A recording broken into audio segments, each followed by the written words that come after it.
I've been in the instructional design business for almost 40 years. Over that time, I've seen a number of instructional delivery systems come and go.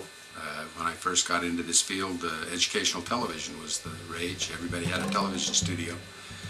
We then had the quick peak of programmed instruction, which came and went rather quickly. Then we've had computer-based instruction in various forms for the past 2 or 3 decades. We went to multimedia when we were able to do that. We've had all of these things come and go, and people spend a lot of time getting involved with the technology.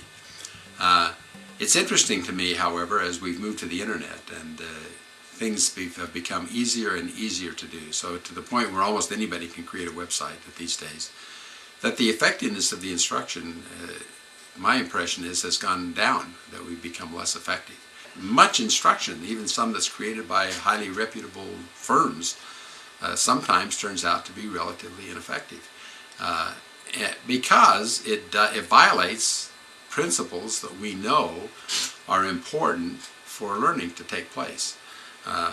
Over the past several years, I've done a thorough study of many of the instructional design theories and a lot of the research on instruction out there, and from that we've tried to extract these first principles. And while there are lots of details of these principles, the things that make the most difference are really simple.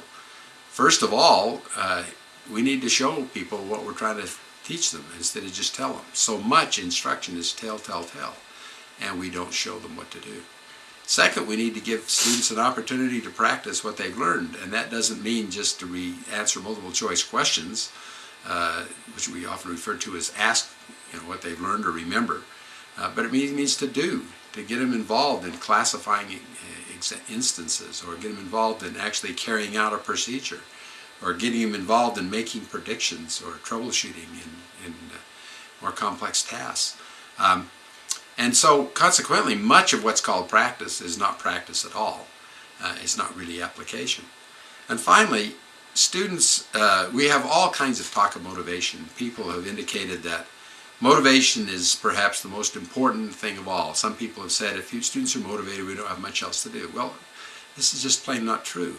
If you lead a horse to an empty well, they're still going to die of thirst if there isn't water in it.